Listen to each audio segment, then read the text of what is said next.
Bonjour, hi, and gue to everyone. I'd like to start off by saying thank you to all our volunteers. Merci à tous nos bénévoles that help make the think tank continuously grow and helping volunteer in all our different programs and staying up late in the discussions and stuff like that. So thank you for that. Today we are July 4th. 8 o'clock. We have a special guest tonight, and we're going to do a brief intro plus the regular spiel. If anybody would like to volunteer, please send an email to info@parlonsdu.quebec. My cell phone number is 514-963-7685. Please share and post things on your Facebook page, Facebook groups and stuff like that whenever we have an event or to support our cause. For those that don't know me, my name is Mark Perez. I am the organizer of the Coalition of Independent Thinkers, also known as Parlons Du Québec, Let's Talk About Quebec. Our website is parlonsdu.quebec, or you could go in English, Let's Talk About .Quebec, which will bring you directly to the English version of the website. Our think tank is basically a Montreal-based group doing comprehensive research, analyzing data, and cultivating innovative solutions to offer informed advice on diverse political and economical and social issues. To reflect a broad spectrum of insight, we commit to consulting with experts across various fields and engaging the public through a structured voting system, fostering rich dialogues, and incorporating diverse perspectives. It's actually very interesting on CJD. They were talking about consulting and the fees. So no fees here, pro bono. Nobody makes money, so I don't think you can consult for money. Quick thing about me is I'm a child of 81, which means that I was born in 1981, which means I was a child of 101. I went to French school. I loved it. I enjoyed it. I love French. I was one of the best speakers in English. I was very fluent. I enjoyed everything that I learned from both sides of the fences. So I felt a lot more ready when I went to college, and I was not introduced, but I got to see a much bigger portion of the world where I was in culture shock. And my friends that went to religious school and had never been exposed to other cultures, for them, they stuck into one group and they didn't want to explore. So I consider myself very lucky to have gone through that experience. And basically, our objectives are to continue growing the province of Quebec. I don't want to leave. These bills are going to hurt us, and I don't want that. So I'm doing everything that we can to make sure that we stop it where they are in the tracks. I've collected a lot more than 250,000. I think now I'm actually at $300,000. So fundraising is very, very good for all the other organizations that I help. I try to do the same for myself for this organization, and it's a little bit harder, but it's something that we need to work on. But I'm glad that other venues are getting it, and we'll get more donations towards our organizations as well.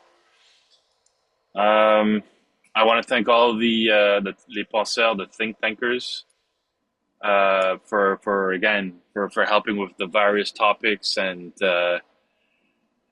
for helping with the different portfolios and keeping us afloat and spreading the word about it. Without you, this would not be possible. I forgot to put next. We have a car rally on the July 20th in Ville Saint Laurent. It's going to start at the Sphere Tech the Sphere Tech, the Guzzo Sphere Tech, but more on the Côte Vertu side, closer to there than actually where the Sphere Tech is. August 20th, there's going to be a meet and greet in the Eastern Township. Unfortunately, I was not able to raise the money for the deposits, so we're going to have to change the venue, but we're still going to make it happen. We actually have somebody who came on board to help us with administration, and it's going to definitely take a lot of load off of my plate. I met with Michael. He's going to be helping with video editing. We spoke about we spoke about interior car cleaning, where the OQLF sent a letter to its owner called Mel, who has two kids and is running a mom and pop shop car wash where she goes and she washes your car and cleans the inside very, very well. And she only had her website in English, and she's a single mother and she doesn't do that much business. And the OQLF found her website, and they said, if you don't change it, we're going to fine you $2,700. So she was freaking out, and I helped her out, and basically I made the website bilingual for her. And the OQLF has not responded to anything or sent her any letters saying that she was going to have to pay a fine. So we assumed that everything is well, and we were able to save her mom and pop shop. I was on the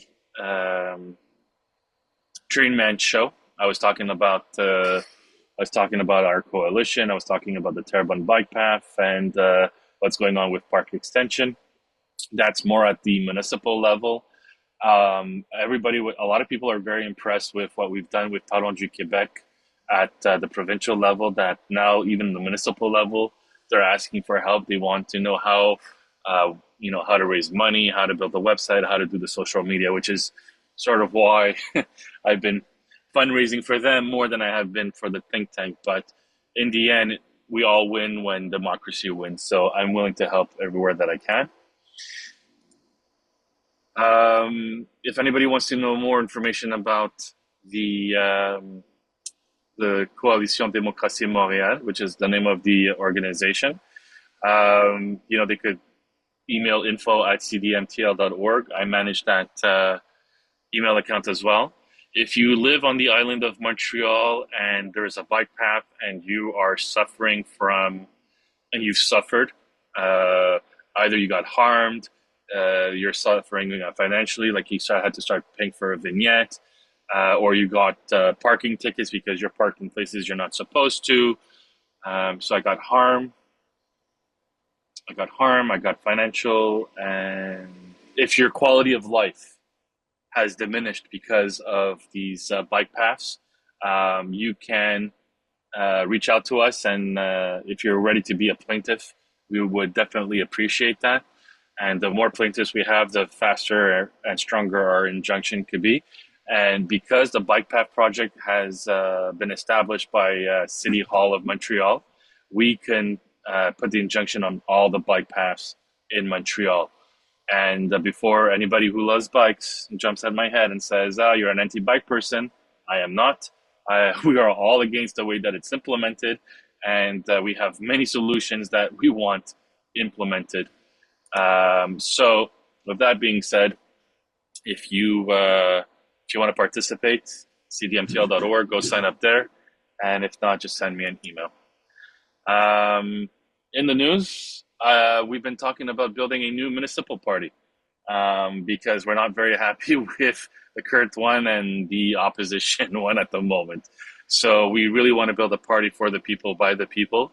Again, from what we're seeing is that opposition are not willing to remove the bike path, which led me to do a little bit more searching, and we found out that there is a master plan that they have to follow.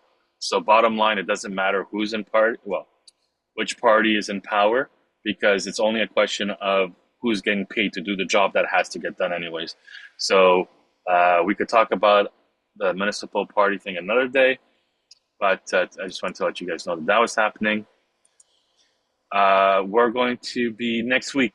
Guest speaker is going to be Thomas Zerme. Very interesting. He's going to be talking to us about the third option for voting and governing. So he has a very interesting background. I met with him for coffee. No, actually, I met with him for lunch, and we had sushi. And my God, I didn't want to leave. It was so interesting what he had to say, and he has a very interesting background, just like our guest today. And I'm very happy that he's going to be here. So please mark your calendars for next week as well. If you want to help support our cause, we're doing the English is a Crime fundraisers. If you want a t-shirt or anything like that, send me a message and we'll get you one. They do cost. They're not free. It's about 30 to 35 bucks, depending on the size that you get. If you would like to volunteer, if you have any questions, please email me, info@parlonsdu.quebec, and my cell phone is 514-963-7685. Do not be shy to share my cell phone number online. I am not worried about people calling me or texting me.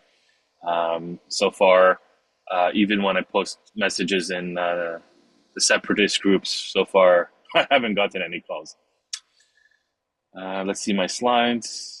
Okay, perfect. So I have 2 slides after this, but we are going to go into our meeting for tonight with our special guest speaker, who's going to be talking civil disobedience, freedom of choice in language of education. So a native Montrealer, Tony Kondaks, currently lives in Vancouver, BC. A retired businessman, entrepreneur, Tony has maintained an interest in Quebec minority and individual rights. Over the years, his views have been published in the Montreal Gazette, the Huffington Post, Freedom House, and other publications. His particular interest in language of education, his particular interest is language of education. He served on 3 years at Robert Libman's writing office in D'Arcy McGee.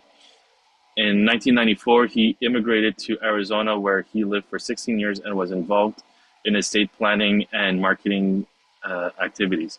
On his return to Canada, he was an independent contractor in business writing.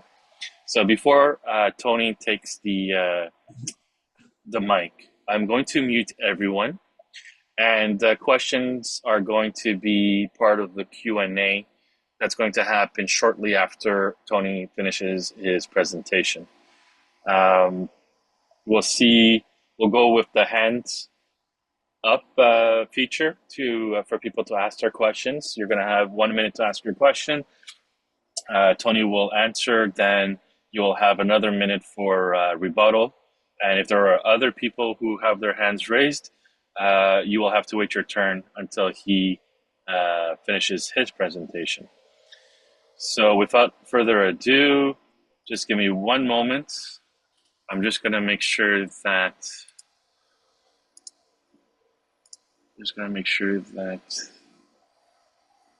I guess it's in participants. Everybody's muted. Allow participants to unmute themselves now. Ask to unmute. Tony, can you unmute yourself? Yeah. Okay, perfect. So the floor is yours.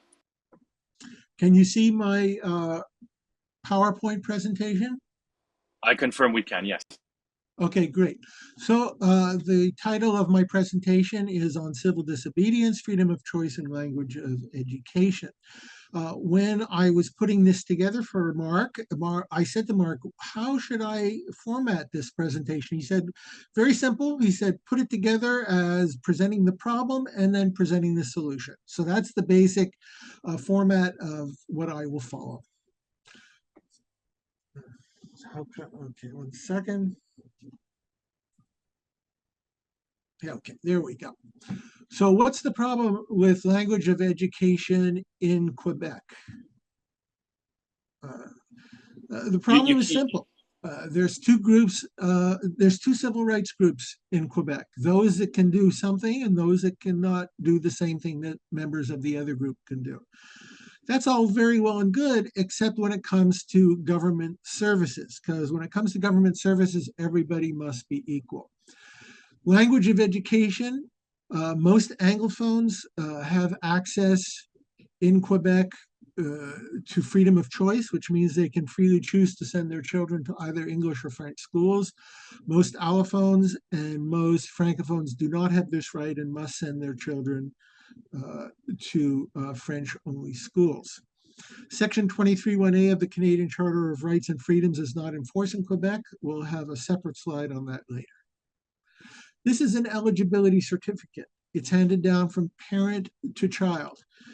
This is one from 1999. It may have changed in its format, but it's still essentially the same spirit as it was in 1999, as it was in 1977. You are classified according to who your parents and your ancestors are and what their classification is. Why is this a problem? It's a problem because it's a violation of basic human rights. You can do something that your neighbor, a person that lives next door to you, cannot do. It's segregation. It perhaps is separate but equal. French schools may be as good as English schools and vice versa, but there's segregation. I belong to a group that can do something that my neighbor cannot do because he does not belong to the same group as I do. The state, not parents, determine choice when it comes to freedom of choice in language of education. It makes the learning of English more difficult for francophones and allophones.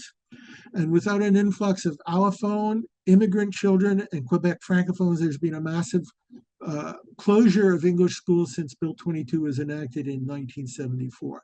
And that's led to a stagnation of the English community. So let's take a look at some numbers. In 1971, approximately 256,000 children attended publicly funded English schools in Quebec.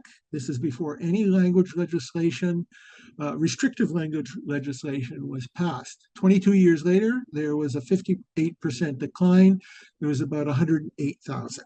And that kind of stayed steady for the next 10 or 15 years. From 2008 to 2013, there was a further drop of about 12,000 or 10.9%.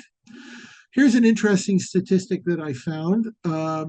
There was, according to the census of 2021, there was a 70% increase since 2013 in the number of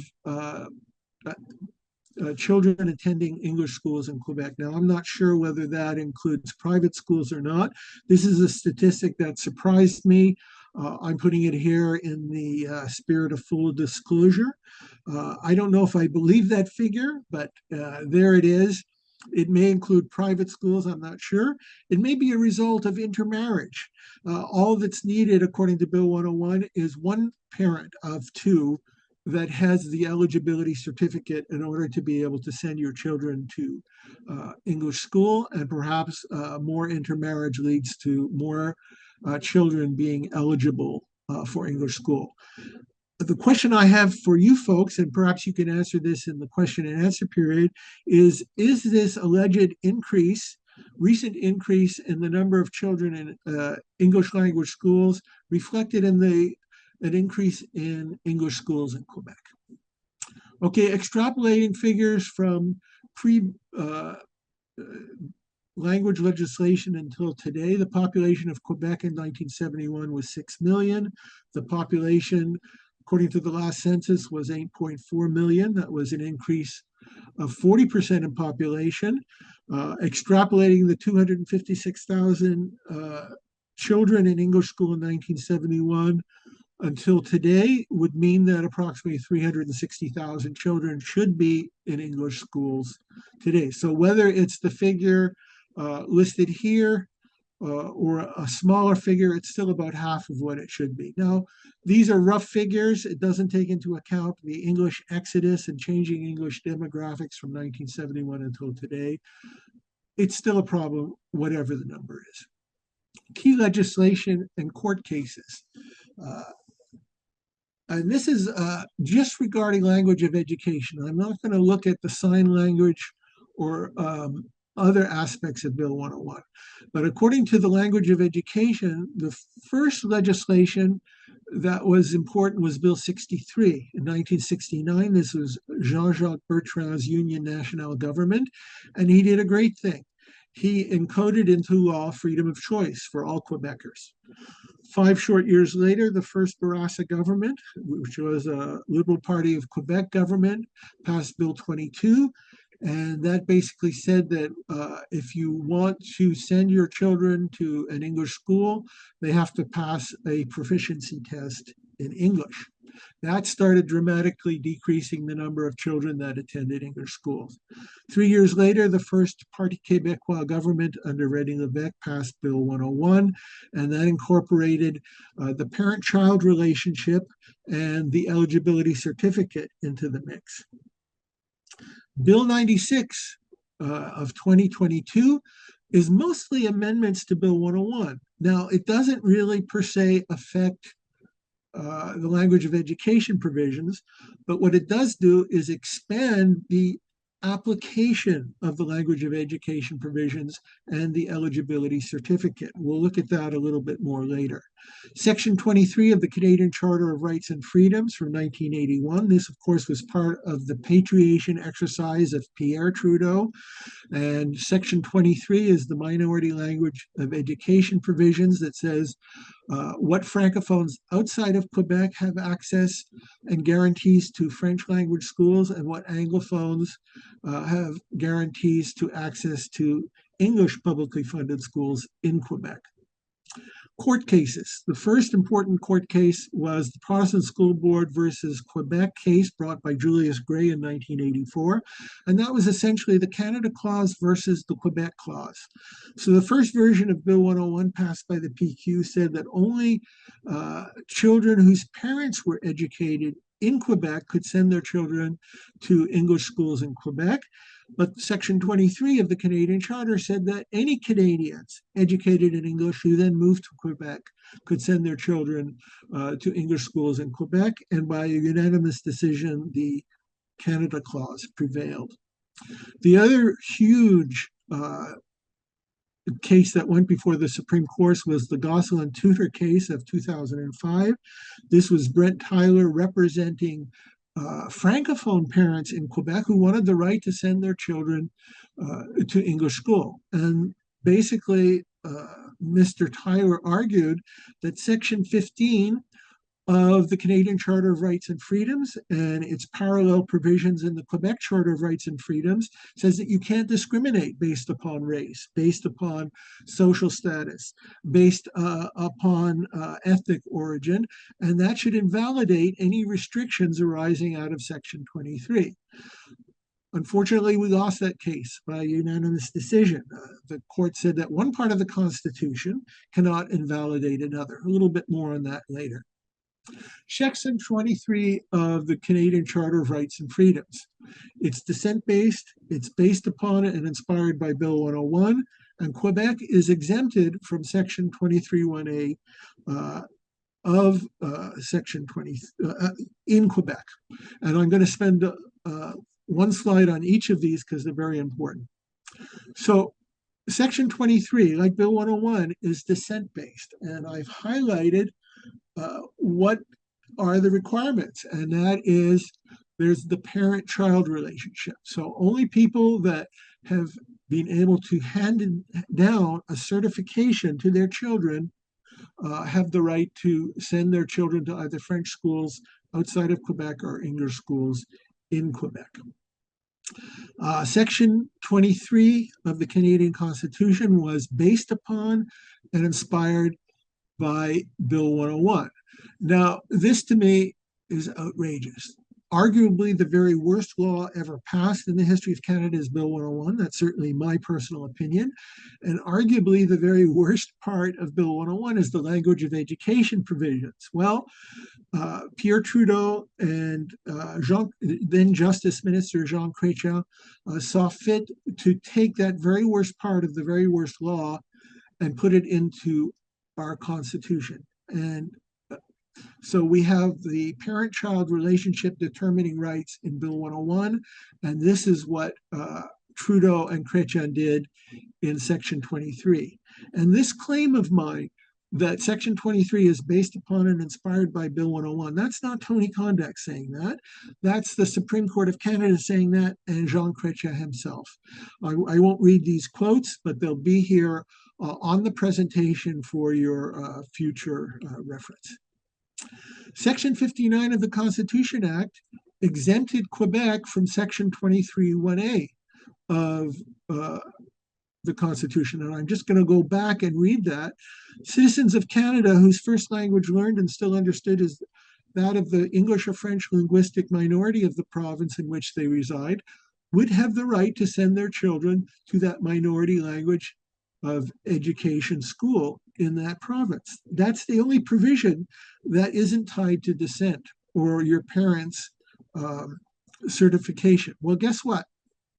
Section 59 of the Constitution Act exempted Quebec and is the only one of the 10 provinces that are exempted. So what that means is that if you are a francophone from France or from Haiti or from Martinique or any other French-speaking country, and you emigrate to Canada and you live in any province outside of Quebec and you become a citizen, you have the constitutional right to send your children to a French school in any province outside of Quebec. However, if you're an Anglophone from the United States, from Great Britain, from Jamaica, or any other English-speaking country, you emigrate to Canada, you settle in Quebec, you become a citizen, you do not have the constitutional right to send your children to English school in Quebec. Race law. What constitutes a race law? Well, according to the International Convention on the Elimination of All Forms of Racial Discrimination, the term racial discrimination means any, I can't read it all because I have some things in front of me here, but the point of this is that descent is included along with race and color as one of the defining definitions of racial discrimination. And both Bill 101 and the Charter Rights and Freedoms are race laws because they're both descent-based, as we've seen. And this is confirmed by the Gosselin-Tudor case of Quebec. There's no hierarchy. Let me see if I can just move this. Yeah, so I can read it. According to the Gosselin-Tudor case of 2005, there's no hierarchy of rights. There's no hierarchy among constitutional provisions. So what Brent Tyler argued is, he, as I mentioned before, he said, look, Section 15 says that everybody's equal and you can't discriminate on the basis of race. But the Supreme Court said that equality guarantees cannot therefore be used to invalidate other rights expressly conferred by the Constitution. All parts of the Constitution must be read together. It cannot be said that implementing Section 23, in implementing Section 23 of the Quebec legislature has violated the equality rights contained in either Section 15 of the Canadian Charter or its equivalents of the Quebec Charter. So in other words, one part of the Constitution cannot invalidate another. Now, here's the interesting part of that decision. The example that the Supreme Court used to emphasize their point is they said, look, part of the Constitution provides for special treatment of Indians. And of course, we have the Indian Act, which flows from that special provision in the Constitution for Indians. And if we could attack legislation on the basis of racial discrimination, the Indian Act would be illegal because it's obviously a race law. Well, guess what? If you read Section 5 of the Indian Act, it's not based upon DNA. It's not based upon appearance or membership of a tribe. It's based upon descent, who your parents are, who your grandparents are, who your ancestors are, and what their classification is, and how that's handed down. Exactly how Bill 101, its language of education provisions are determined, and how Section 23 is determined. So inadvertently, the Supreme Court confirmed that Bill 101 is in fact a race law because it uses the same procedure of discrimination as the Indian Act does. When you compare the wording in section of Quebec's language of education provisions of Bill 101 with the former apartheid law of South Africa, of course, there's no longer any apartheid in South Africa, you'll find that the wording in places is word for word. And for your future reference, I've included it here, and I won't bother to read it. You can peruse it at your pleasure. But I've also included here a reference to something in the jurisprudence, the Mahler v. Chemo School Committee case. And I'm going to just spend a few seconds on this because it's pertinent to our Quebec situation, in addition to the similarities in the actual wordings of the law. Mahler was a family that sent their child, their daughter, to a whites-only school in South Africa. Now, South Africa had 4 classifications, and these are South African terms, not mine: white, colored, black, and East Indian. The Mahler child was sent to a white school. Somebody objected who went to the school and said that no, this child is not white. They're colored, and therefore we want the child to be ejected from the school. So Mahler sued the school and said that no, I want my child to be included in this white school, and she's white. So the judge had a 3-hurdle test that he performed on the child to determine whether the child was white and therefore had the right to attend the white school. The first hurdle was appearance. Did the child look white? And yes, the child looked white. So the child passed the first hurdle. The second hurdle was associations. Did the child and her family associate with white people? And yes, they exclusively associated with white people. The second hurdle was passed. The third hurdle was descent. Who was the child's ancestors, parents, grandparents? What was their classification? And that is what will determine whether this child is white or another classification. And it turned out that one grandchild, or I think it was one great grandchild, I forget which, was classified as colored. And that was enough to have that classification handed down to the Mahler child, and she was evicted from the school. Bill 96 and racial discrimination. Bill 96, which is, of course, largely a series of amendments to Bill 101, doesn't directly impact the language of education provisions of Bill 101 as it pertains to primary or secondary school. But what Section 15 of Bill 96 does is it expands the application of the eligibility certificate. So with few exceptions, such as healthcare or medical emergency, one must possess an eligibility certificate to access all English language services. So that means someone who emigrates from the United States to Quebec cannot legally access English language services unless they're married to someone with an eligibility certificate. As far as I'm concerned, Bill 96 crossed the Rubicon. If there's any doubt in anybody's mind that the majority, through their elected representatives, have it in for the English community, this should dispel any notion. I never dreamed 45 years ago that they would ever expand the race provisions, and let me underline that, the race provisions of Bill 101 to now deprive other English language services in addition to English schools, and yet now we have it with Bill 96.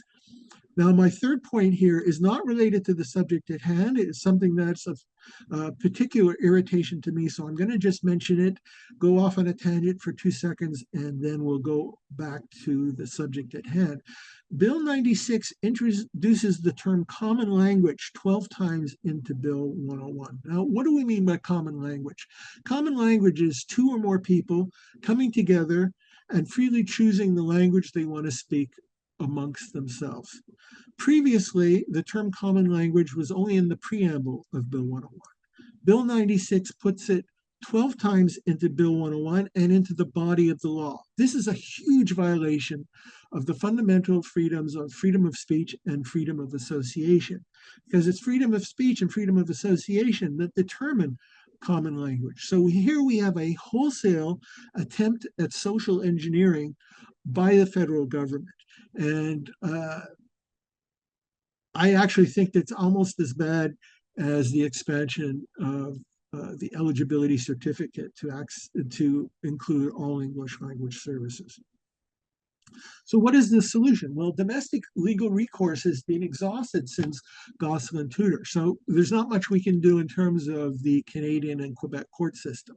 How about international legal recourse? One of the first slides I showed you was the International Convention on the Elimination of All Forms of Racial Discrimination, and we saw in Article 1 that dissent is a definition of racial discrimination. Well, that's not the only international agreement or convention that I found that Bill 101 and its language of education provisions are in violation of. I found 4 others. I'm not going to bother reading them. They're here for your reference, and I've also put the articles in which they violate the provisions of those agreements. So what can we do on the international law front? Well, in the early 90s, the late, great Morris King, who was a former mayor of Greenfield Park, brought the McIntyre case to the Human Rights Committee, and that was a language of commercial science case, and we won it. And that happened around 93, 94, thereabouts.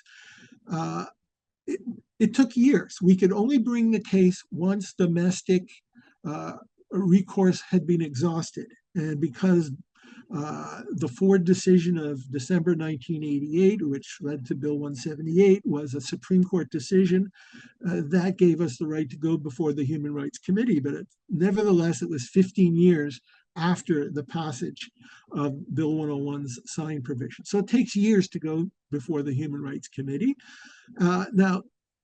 Fortunately, Quebec did respond and change the sign law.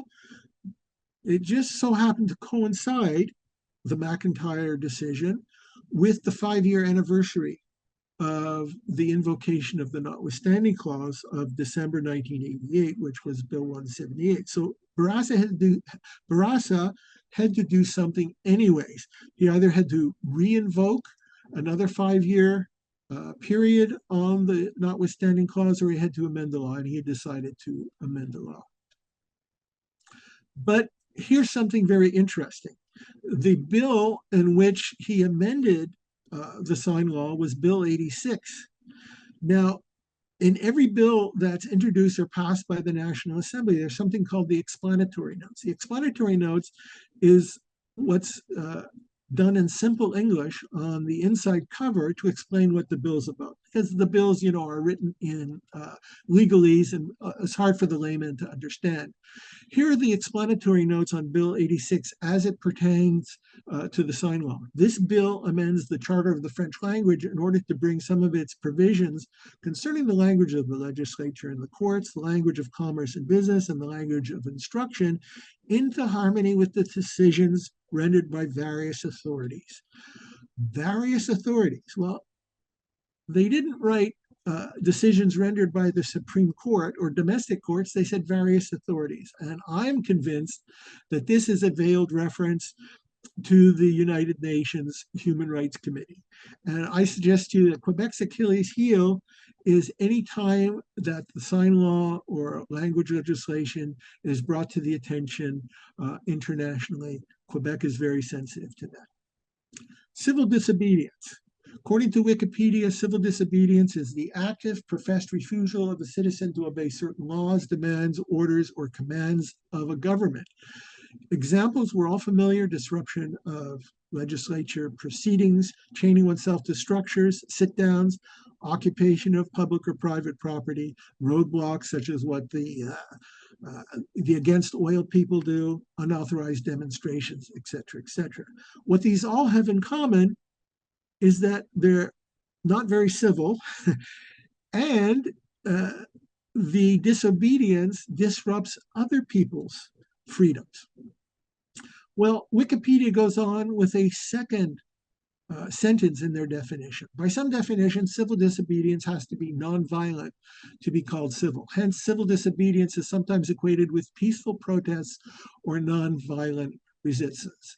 What I am proposing is a form of peaceful disobedience and nonviolent disobedience. And it would be an instance of civil disobedience in which the disobedience advocated is an expansion of rights, not a constriction of rights, which is the kind of rule of thumb for any type of civil disobedience.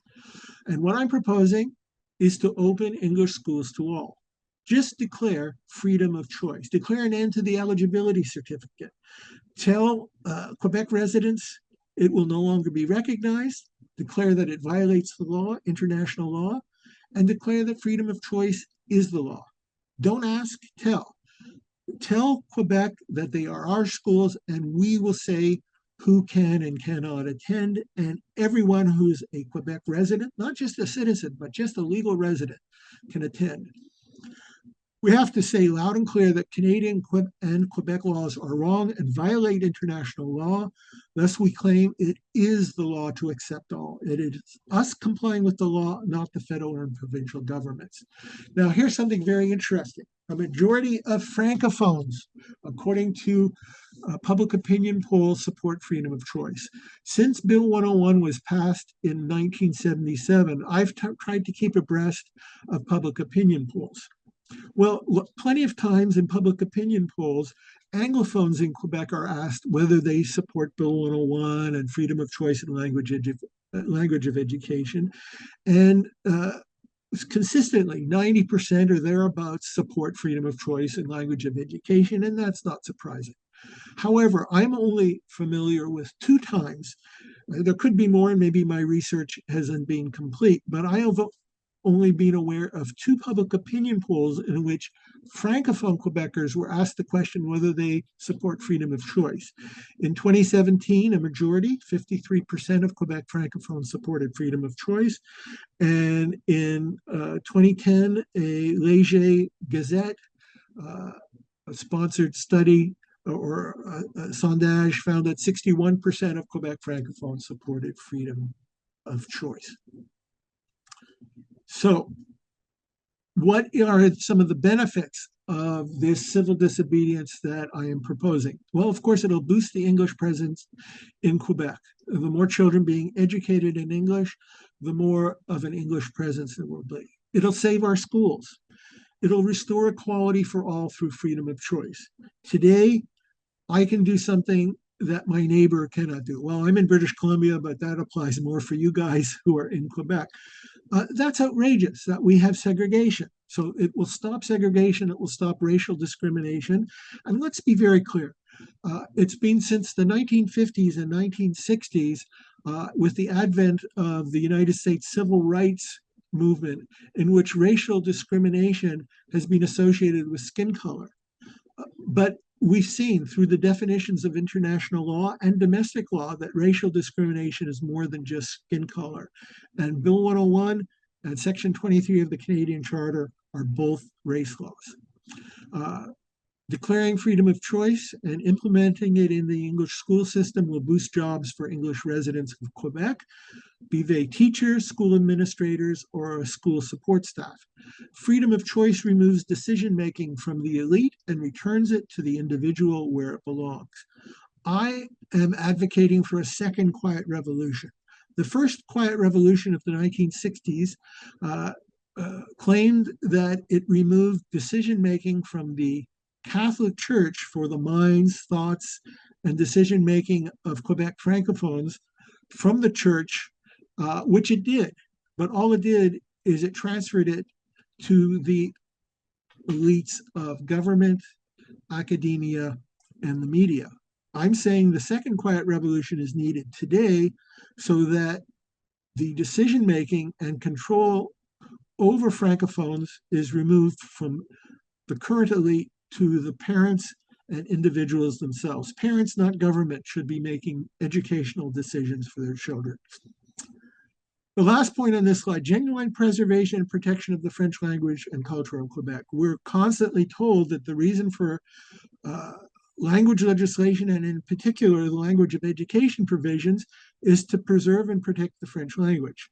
Well, I mentioned this in an earlier meeting of this group, and that was the Great Hemorrhage. The Great Hemorrhage happened between 1870 approximately and 1910, and it was a period in which hundreds of thousands of French Quebecers left Quebec. Today, every time in the paper there's a study done on demographics or there is a new census findings, There's a lot of hand wringing if just a half a percentage of francophones goes down in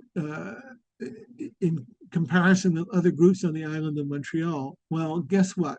During the Great Hemorrhage, there was hundreds of thousands of francophones that left. And the key takeaway from this is it wasn't because of encroaching English or threatening English. It was because it was an economic depression, an economic recession, and people needed to find jobs.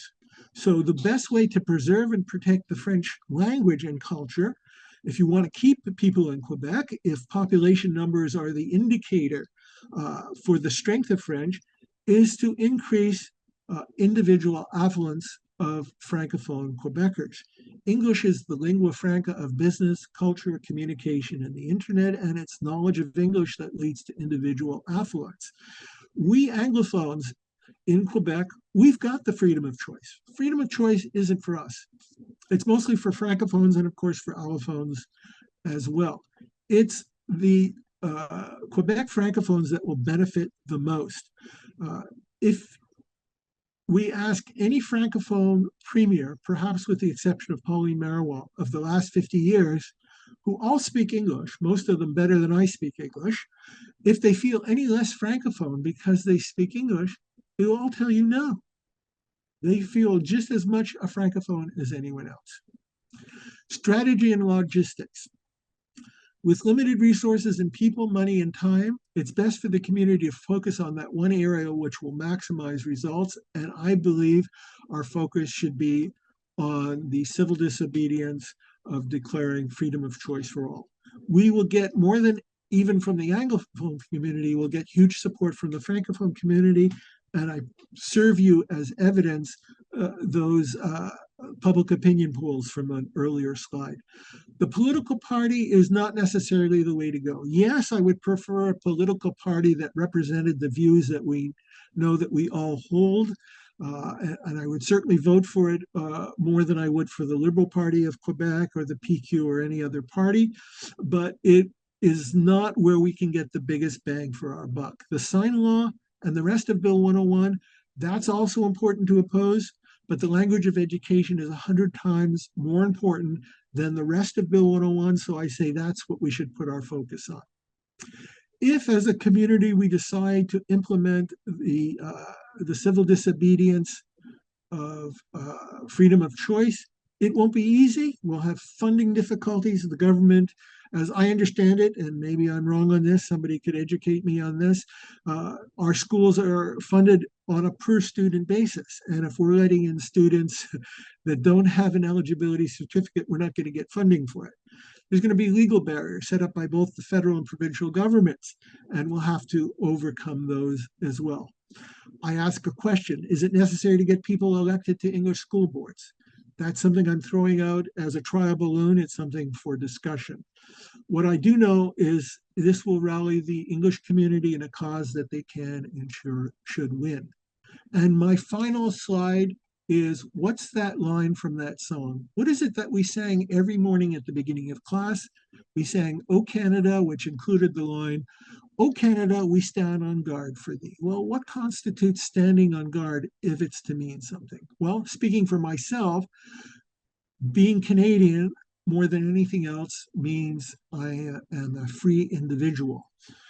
I cherish equality. If standing on guard means anything, then I want to stand up for freedom, freedom of choice, and equality for all. And that is my presentation. Thank you.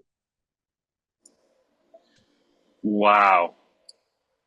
That was intense. Thank you so much, Tony, for bringing this subject up and really going into the details and breaking it down. You officially pulled a Moroccan 10 minutes, which is 45 minutes. Yeah. So congratulations on that. But I have to say that was very, very interesting. And you know, what you said, what you presented today has been reflected in a lot of the meetings that we've had at our rallies and in the think tank. One of the one of the things that we had suggested was that we would reopen the English eligibility paperwork to all Quebecers because a lot of parents lost out on it. And, when everybody was looking for their database and stuff like that, and they couldn't accept, and there were 400 students that couldn't go to school because the government couldn't find their paperwork and it was too complicated. So I know that a lot of Francophone parents have approached me and they said, look, I send my child to an Anglophone CJEP. It's a private CJEP. And because they don't have the English eligibility paperwork, the only thing that they could, all their courses at this English CJEP is taught in French. Even the English course is taught in French. So what are we paying for? We send them there to have all their education, to learn from, to get integrate and to work with people and stuff like that, with other students. And the only time that they could speak to people in English is when they're in the hallways, and even there they might get reprimanded. I mean, there are schools. Yeah, there are schools. I'm going to say elementary and high school where if a teacher catches you speaking any other language than French, they write a note in your agenda, and you could you get detention. It's actually one of the things that we wrote in our English is a Crime in Quebec platform, where it was documented everywhere that was feasible. I really do have to say that a lot of the things that you have mentioned today are great recommendations and ideas that support what the think tank has been recommending and coming up as potential solutions for the future. We do want to give back the freedoms to everyone, and we do believe that that's what everybody wants. And with 55% of the population saying that they want Quebec to be bilingual, this whole direction of protecting French and stuff like that is, like you said, it doesn't make them less French or Francophone. There was a couple that got married and they got a good job in the U.S., so they moved to the U.S. and they're pure laine Québécois, and they came back to Quebec, and the children were telling, no, you're not Québécois. Your parents were born in the U.S. You're born in the U.S., but even if just because that happened, you're no longer a Québécois. And I really didn't like that. And that was my whole inspiration between the Je suis Québécois. Other than the fact that Legault came out and said that not all cultures are the same, and basically segregated the whole nation from the whole rest of Canada, and all of a sudden left me in a bucket where, Mark, you don't belong in Quebec anyway. So, thank you for your taxes and stuff like that. But I had a message to Legault, and it's basically Je suis Québécois, and it's not him who's going to decide that I am that. So I'm going to open the floor to Q&As, and we're going to follow the following rules. If you have a question, you want to talk, you have to raise your hand like Mark Spires is doing. He's the first in the line. I'm going to put a timer where you can ask a question for about 1 minute. If I see that you're going to finish your question, I will let you go. But if I see like you're going on 1.5 minutes and 2 minutes, I'm going to stop. I'm going to make sure that you ask your question, and then you're going to have 1 minute rebuttal. If there's anybody else who has a question, and they raise their hand, you're going to go back in the back of the queue, and you will go back to, you can ask your question after that person has done so. I have to say that I feel bad for everybody who's not here tonight because they really missed out on something. And, I'm seeing on Facebook, like, I was looking at my phone and I was getting pings and messages, and like people are very excited about the topic. So I have a feeling that once we post this video on YouTube and Facebook, I think our numbers are going to skyrocket. So I will go back to the functionality. I'm going to put more, allow to unmute yourself, and I'm going to send a command to everybody to unmute yourself. So you should see that command on your screen. And I see there's only 2 people that didn't unmute themselves. So if you ever want to unmute yourself, you can. You have that possibility now. So the first question goes to you, Mark, and go ahead. Okay, great discussion, great PowerPoint. I've always wondered, can a provincial government say that only one of the two official languages of Canada is the official language of their province? Quebec says French is the official language. Is that constitutionally correct? And if not, can the federal government take the Quebec government to court on that? I'm not a lawyer, so take what I'm going to say as a layman's opinion. There was no concept of official languages back in 1867. Remember, all of the types of things that government, either federal or provincial, has their little fingers in today, which is practically everything, didn't exist back in 1867 when the BNA Act was written. So at that time, yes, English and French were considered on equal footing for the procedures of the provincial government in Quebec, for the rules and procedures, and for the court system. And then for the school system, it was set up as either a Protestant or Catholic school. There was no mention at that time of English or French. It was set in terms of religion, but it was mostly Anglophones that went to Protestant schools, and mostly Catholics that were Francophones, although there was a significant number of English-speaking Catholics. So Quebec is free today to declare as an official language French for Quebec and for the legislature in Quebec City. That doesn't change, however, the equality of English and French in the legislature itself. And it was Peter Blakey back in the, I believe it was early 80s, that brought not one but two cases to the Supreme Court about that very question. Because the original version of Bill 101 in 1977, I believe, and don't quote me on this, but it played around with the rules and procedures and whether or not it could be in French and English. And Blakey won both of those cases. So I think to answer your question, Quebec is free to declare French as the official language, but that doesn't change the constitutional guarantees.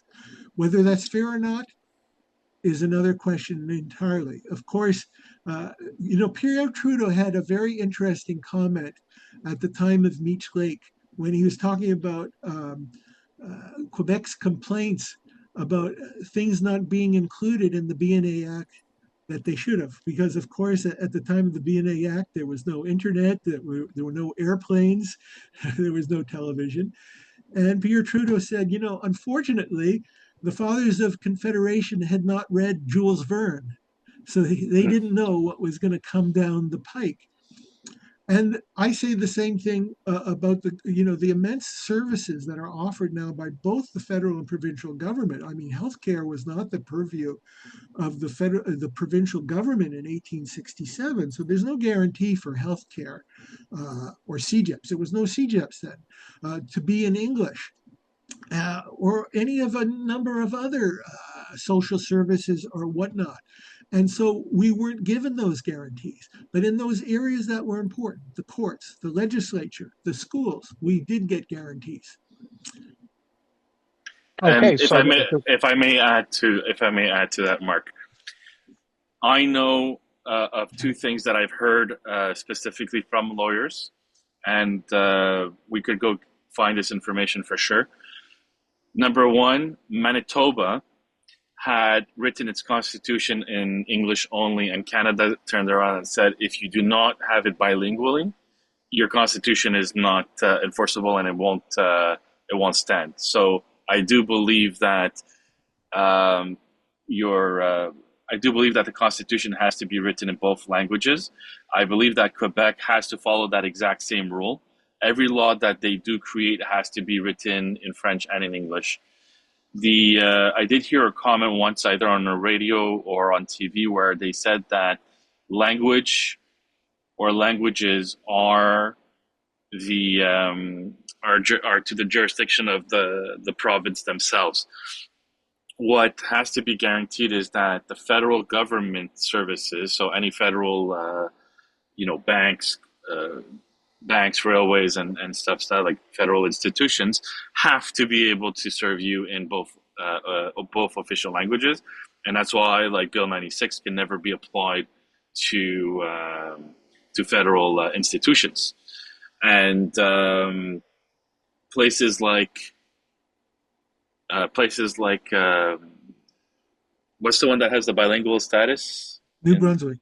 New Brunswick, thank you. New Brunswick had to make it official, like that they could serve. They guaranteed that they could get services in French and English. So I know that the laws are based on the provinces and left to the provinces up to decide. So yeah, the fact that the government came in and said that French is the only language of communication, and that's why the only language of communication is really at the government level. So let's say you call in Revenue Quebec, you call in the SAQ, you call it the anything that's governmentally run by Quebec. Technically, they don't have to serve you in English because of that provision that they made it. And then with Bill 96, they came to clarify that you have to what is it called? You have to when you had to push two, and then there's that whole declaration. It's called the if you're an immigrant, if you just came to Quebec, yeah, you have to. That's right. So you have to attest that you have the right to be served in English, or else God knows what the consequences are going to be. But that's basically their way around the system for now. And obviously, our prediction is that down the line they're going to become stricter and stricter with what they're saying. But that's what I know about Canada. I know that Manitoba had it only in their constitution, only in English, and it wasn't legit until they made it into French. So they had to go line by line and convert everything into to French. And Quebec has to follow the same rule, where they have to have the constitution in French and in English. So Bill 96 has to be translated. It's translated in English for it to have become legal. So that's what I'm going to say, Mark. My follow-up is, yep. Has there been any other province in Canada that has declared English as the official language as their province? I don't know of any. So I think the answer to that is no. It's only Quebec that has French as the official language, and New Brunswick that has French and English as the official language. I think we can take them to court on that. And also that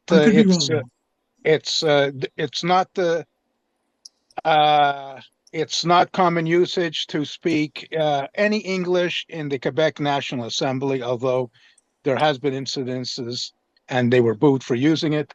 But it's common usage. I don't know if it's law that you cannot speak English in the National Assembly. No, English and French are on equal footing in the National Assembly. But by convention, 99.99% of all speaking is done in French. And when I say 99.99%, that's not hyperbole. That's an actual figure. But it's not illegal to speak English in the National Assembly. Exactly. Okay. Yeah. Thank you. It's I Googled it, and it's very interesting because it says the language policies of Canada, province, and territories vary between province and territories of Canada. I'm reading off Wikipedia if anybody's asking. Actually, you know what? Here we go. Why don't I share that? Everybody sees it? Yeah, okay, I'm going to put it there. Like you, I'm going to have to move a couple of things to make sure I can read what I'm saying. So, varies between provinces and territories of Canada, although the federal government operates as an officially bilingual institution, providing services in English and French, which is what I just said. Several provincial governments have also instituted or legislated their own language policies. So English was the only language in which most government services were provided outside of Quebec, which was functionally bilingual, and using French in the courts or in the schools was often illegal. These developments led to fear of French Canadians nationalists that French speakers would be assimilated into increasingly Anglophone culture in Ontario, leading the Royal Commission on Bilingualism and Biculturalism to recommend that the Government of Canada and all provinces offer more services in French. And I think that's very interesting because, a lot of Facebook groups where I'm at and the Francophones are coming in and they're like, oh, well, here's a whole list of Anglophone hospitals and schools and stuff like that, and in Quebec, and you have like about 100 different institutions and stuff and hospitals. And then they're like, well, in Ontario, there's only one, there's only two, and the further you go out west, it's the same story.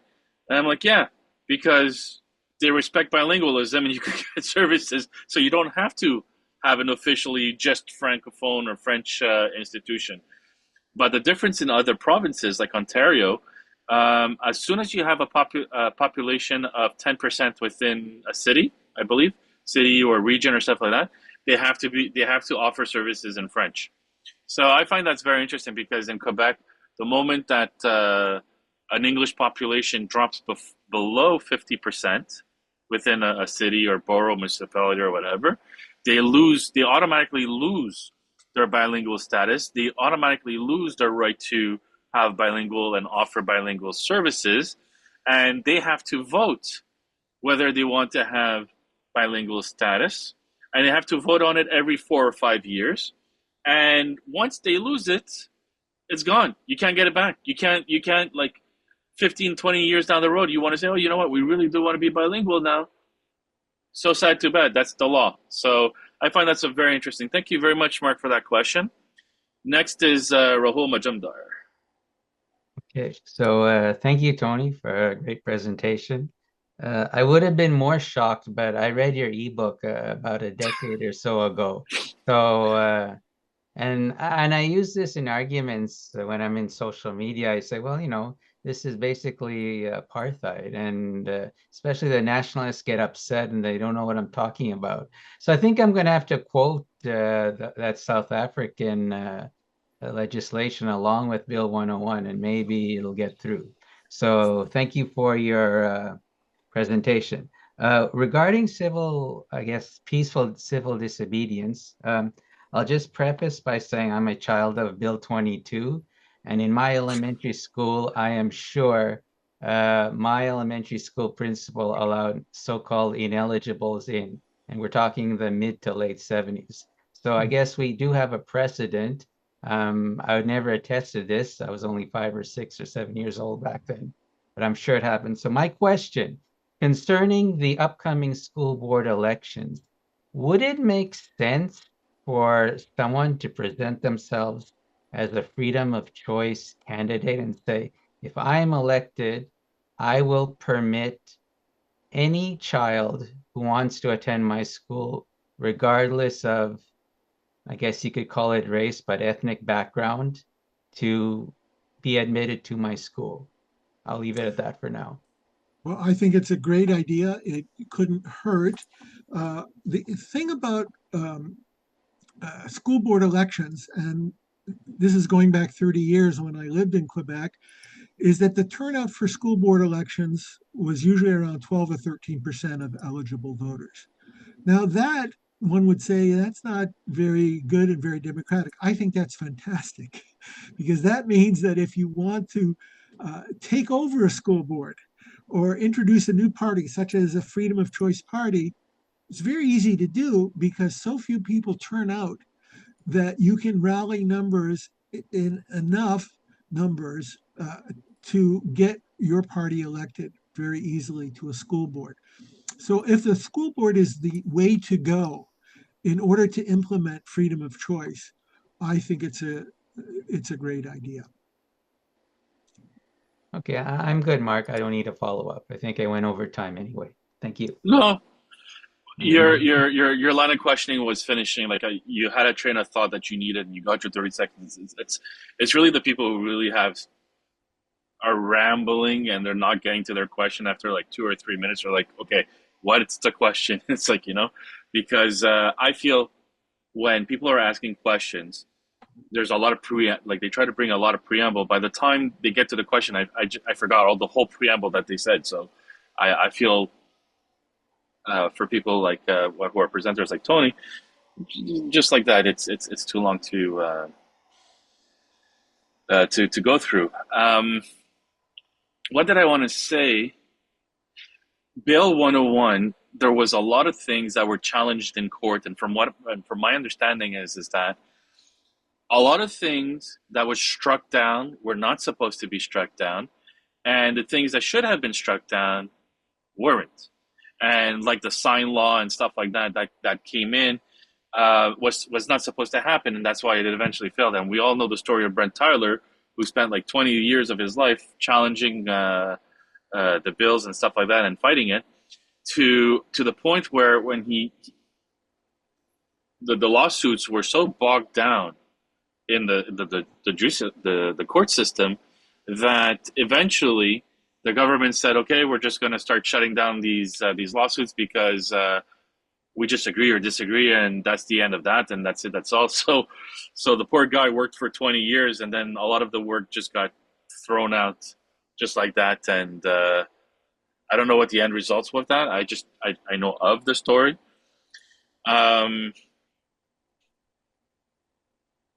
The other issue of going to the UN, it takes a lot of efforts to get to the UN. Like, you have to go through all the different steps and stuff like that. And by the time you get to the UN, it's like, Bill 99 is already there and things have been struck down. Like, that's why I tell people the best thing to do is to create a new provincial party. And, which is what we are actually doing. We have meetings starting very soon as of Tuesday, and we are going to be announcing the new party in the fall, most likely after in September. I really want to target September because we need to strategize and get money from people between September and December so that it counts for this year. And anyways, there's a whole strategy behind it, so we'll talk about that later. But you've nailed it pretty much, Tony. It's actually the freedoms. It's about freedoms, and that's why our slogan is going to be something like "Pour un Québec libre, il faut un Québec libre." We have to be able to make our own choices. And there's no point of being an independent country if you still can't choose which school your children are going to go to. And if you're going to continue to have this threat that French is in danger, once you have independence, the risk of danger is elevated. And that's what people don't understand is that, the credit rating of Quebec might stay the same and then eventually drop because, we're going to have to start tapping into our natural resources. And we just saw what happened with Northvolt, where now they're halting the production and they're thinking of pulling out. So we saw what happened with the Amazon distribution center, where they started doing the project.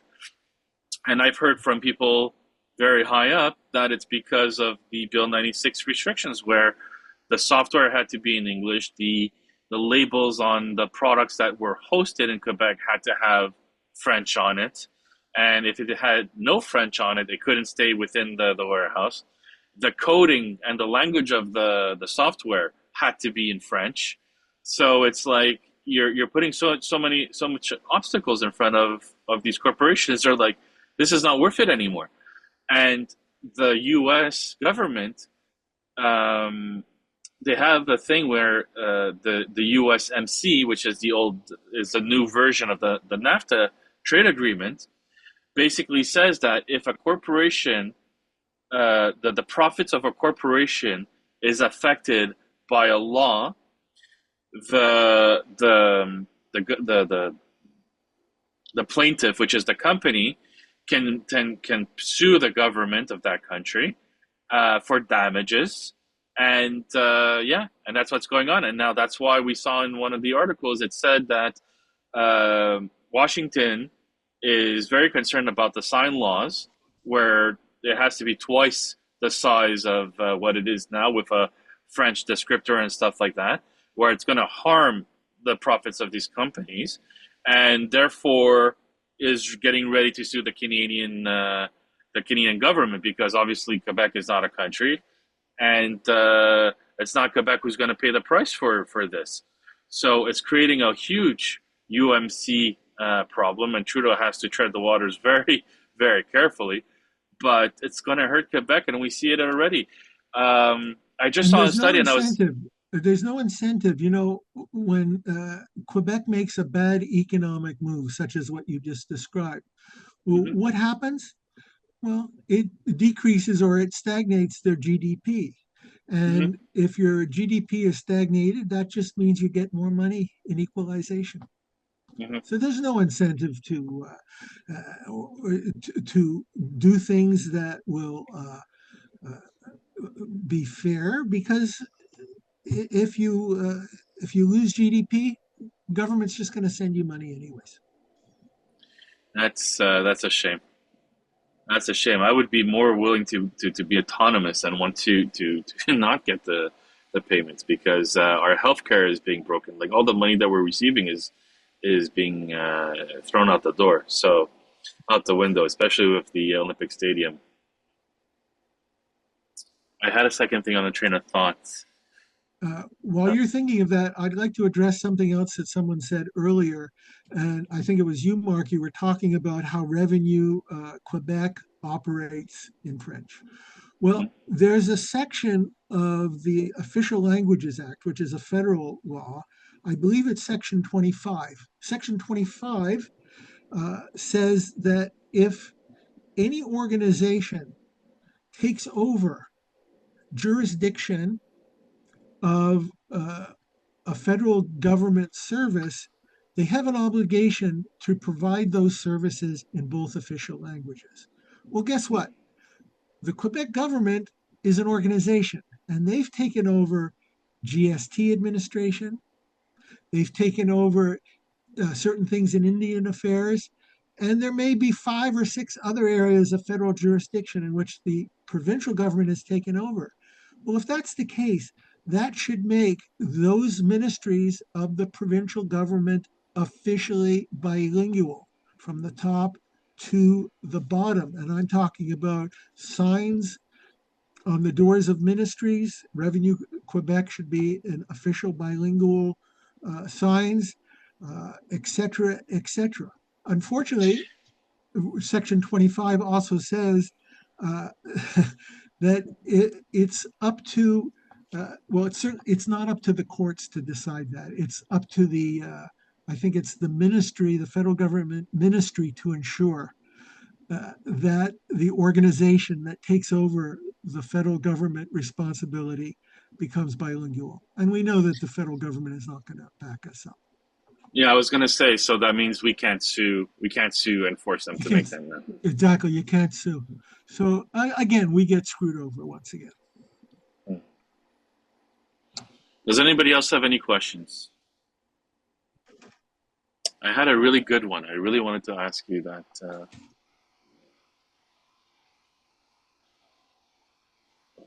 Oh, Mark has a question. Go for it, Mark. No timer. Go for it. Okay, so your solution basically, Tony, is to go through the education, or actually focus on the education through freedom of choice. I think that we should have a political party that engages in strategic voting with other candidates in the great beyond in Quebec, outside of Montreal. I think we should be a pressure group on existing political parties in Montreal, and in addition to being a political party. What do you think of that? I think that we have to assess what our resources are in terms of money, time, and people, and focus on what will give us the biggest bang for our buck. If you're a political party, there's all sorts of machinations and meetings and stuff you have to do that really doesn't have to do with the matter at hand. Are you going to be a political party that's going to be a one issue party, or are you going to be a political party that appeals to everybody? Which means that you've got to have a policy on every subject under the sun: healthcare, roads, post office, this and that, whatever is under provincial jurisdiction. And that's going to just suck away all the air in the room when it comes to using your resources of people, time, and money. The great thing about freedom of choice in language of education and putting all our eggs in that one basket is that we can get the biggest bang for our buck. So yes, a political party that represents how I and you feel is a wonderful thing. But with limited resources, I don't think it's the way to go. I saw so much time and energy and effort uh, lost during the Equality Party days of the late 90s and early, the late 80s and early 90s. Despite its electoral success, there was still a lot of wasted time and energy. And so I would say, if we have our druthers with a dwindling population, put it into this one thing. This will give us maximal effect. So you would advocate a political party with this issue at the forefront? No, I would advocate going directly to the schools and directly to the people and saying our schools are open. And anytime that somebody, when you knock on the door of an English school and that administrator or that principal says to you, where's your eligibility certificate? You take out your smartphone and you record them and you say you're breaking the law, you're breaking international law, and you will be held to account. Let me in. This is racial discrimination. And that's where the focus should be. So the school commission running. If you're going to have a political party, yes, that's where the focus should be. But I don't think that's where we should put our efforts. And running a school what is it, November in Montreal? November 3rd. November 3rd, you would advocate getting candidates to run for the school commission?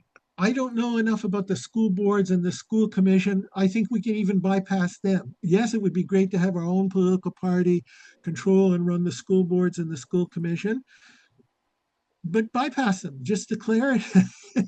tell them right now they have to follow the law. They don't support freedom of choice, the school boards. So tell them they're in violation of the law. Knock on the door of an English school and be someone without an eligibility certificate. And if they tell you you can't attend, tell them you're breaking the law, and you're now being recorded, and you will be taken to task for it. Mark, you should invite Mike Cohen as a guest to confront him on these issues. Sure. Why not? Okay. Why not? It's very interesting, because the school boards have a very tight rope, because they mess around too much, they're going to lose government funding. I mean, I know of an organization that gets government funding, and their services got cut, the funding got cut because of what they do and who they represent. So it's a tough thing to do, but you know me, I have I am starting a new provincial political party. I am going to be focusing on the economy, infrastructure, education, healthcare, and stuff like that.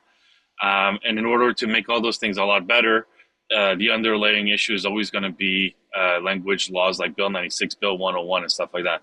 So that's why by giving people back the freedoms, by giving them the option to apply for an English eligibility paper, that already gives them the freedom of choice that they want, and they get to decide how they want to run their future. And then we would just say that Bill 101 reapplies to parents in the future, and that's it. So about five or 6 years ago, the National Assembly passed a resolution. It was a feel-good resolution. It didn't have too much effect in the law, but they passed a resolution in support of the trans community. Now, the trans community is free to change their gender. Yeah, I knew where you were going with that one. I knew it. And so all we're saying is that an eligibility certificate, if the Quebec National Assembly supports changing one's gender, we can change how we identify in terms of eligibility certificate. So I think they've set a precedent. That's genius. I want to make a T-shirt of that. I identify as a historical anglophone. Give me my certificate. Exactly. Yeah. Exactly. If I can identify as a female, why can't somebody without an eligibility certificate identify as an Anglophone. And we have the unanimous resolution passed by the National Assembly. Yeah, I hear you. Rahul, you can go ahead. No Sure. time limit. All right. Yeah, and just I guess the question that popped up into my mind is among the arguments in your presentation, or maybe any new arguments, how would you convince, let's say, a critical mass of francophones, if not the majority, that freedom of choice in education is not a threat to the French language? I would bring up the example of the Great Hemorrhage, and I would bring up the example of virtually every single Quebec premier during our lifetime, with the exception of Pauline Marois, who speak excellent English. And if you ask them whether they feel any less francophone because they know English, they'll all answer, no, I feel as a full francophone. And then you can ask them, well, why are you denying this right to the basic man on the street francophone? That's all we have to say. And then cite those public opinion polls that a majority of francophones support it. This is not a French versus English problem. It's an elite versus a non-elite problem. Okay. And Elite versus the common people. okay. Interesting. And how, sure. Elites who want to control our minds and our thoughts. Okay. And it's time for a second quiet revolution. The first quiet revolution removed the elites of the church for controlling people's minds. Now we've got to remove that control from the elites of academia, government, and media, and repatriate it to the people where it belongs. Okay. And how about, let's say, the argument that I get often is that we're not opposed to, shall we say, individual bilingualism, where the individual goes on Rosetta Stone or whatever to learn languages, but we oppose institutional bilingualism. Where I don't know if that kind of makes, I'm not sure it made sense to me, but this is what I often hear. We're okay with people learning languages on their own, but we don't want, and I think what they're getting at, they don't want to see a strengthening of English institutions, including schools, I guess. Like how would you counter that type of thought? Just the way that I mentioned for your previous question. I mean, knowledge of English is knowledge of the lingua franca of the world. It's the exact opposite of what they're claiming. If you want to strengthen the French language and culture in Quebec, there's only one way to do it, and that's increase the presence and knowledge of English. English is the solution for protecting and preserving French. Listen, if Quebec became independent tomorrow, the first thing the government would do is open up the world to English, open up Quebec to English. I mean, what would happen in an independent Quebec? Well, all equalization payments stop, all net transfer payments stop, and all sweetheart deals, both private and public, that were given to Quebec, they all stop. Quebec's going to have to do something to attract investment into Quebec, and they will want to get it from that sea of English that surrounds Quebec. So English is the solution. And again, the example of the Great Hemorrhage, which was the worst threat to the French language and culture in the history of Quebec, it had nothing to do with English. So are we more likely to get freedom of choice in education in an independent Quebec than the status quo? I believe so, but that's just my personal opinion. I think that an independent Quebec will be officially bilingual, and they will have to, by necessity, open it up to English and make English attractive. Mark, are you listening? I swear it is now 21:42, so 9:42. Somebody went on. Somebody posted on Parlons Du Québec, and they said something like, "Would you support an independent? Like, will you be voting yes for independent Quebec?" And in my mind, it's exactly what Tony said. So I said, absolutely. Absolutely, I would vote because it's in my mind. It's exactly what Tony said. The moment that Quebec gets its independence, its French is over. They're going to self implode, and they're going to have to bring it in, or else they're going to get crushed. And like I said, I think Tony said it. I don't know if you meant it the same way that I would. The following sentence, which is Canada is not a country. It is a legal corporation. That's why we're on the stock exchange. The United States of America, they're not a country. They are a corporation. The states are nothing but subdivisions of the corporation, and they're all feeding to the corporation. So Quebec is just a subdivision of Canada.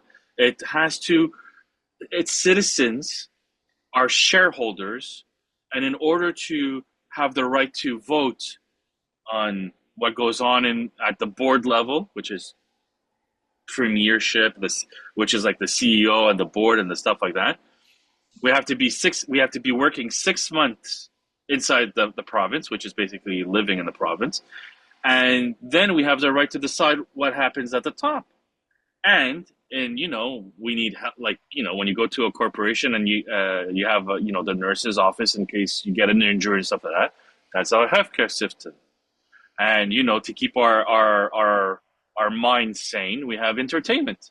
So we have what's funded by the government: the hockey, the baseball fields, the hockey and stuff like that, the medias and stuff like that.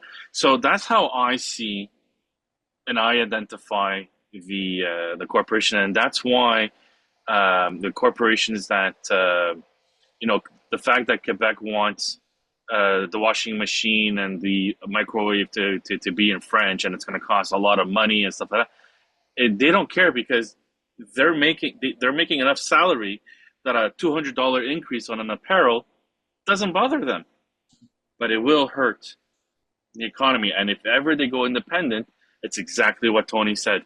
We're surrounded by a world where I don't know if when you say Anglophone is lingua di franca, it means it's the first or it's a majority. Like a default language in various fields, in English, business, science, technology.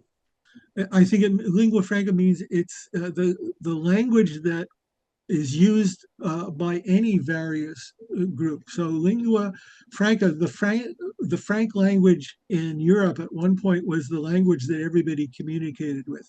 It's kind of like Yiddish, whether you grew up in Russia or Germany or Lithuania, the language that bound all Jews was Yiddish. So Yiddish was in effect the lingua franca of the Jewish diaspora. English is the lingua franca of basically the world, and of course the internet. Okay, because I just want to say it out there that Chinese is number one with 1.3 billion. Spanish is number two with 486 million native speakers, and then English is 380 million native speakers. So that's what I wanted to make sure by lingua di franca, because if it's the language of business, yes, I agree. Language di franca is English, not a problem.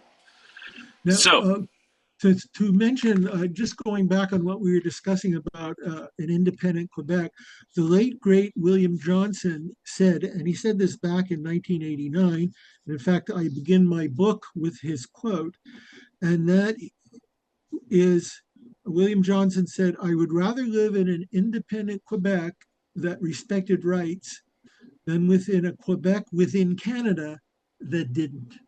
And that's how I feel. Yo, that's so powerful. So does that mean you support my letter to PSPP that we want to meet and talk and negotiate?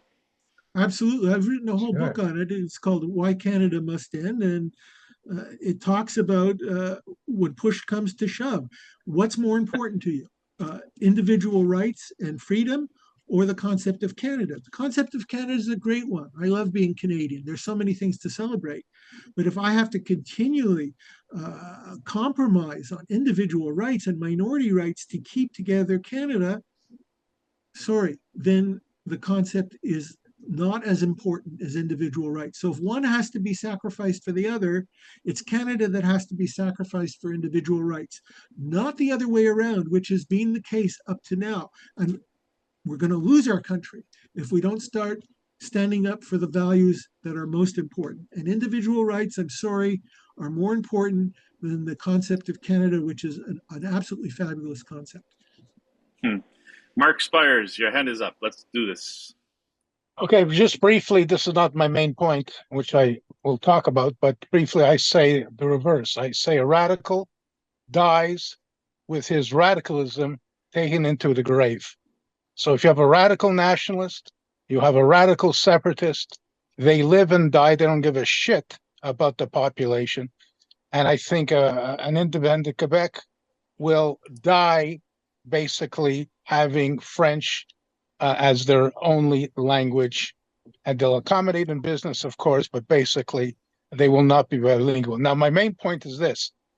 When I was part of the movements, an active member of the movements, it was suggested many times that had there been a business council of Montreal, they could have resisted Bill 101, tied it up in courts for many, many years.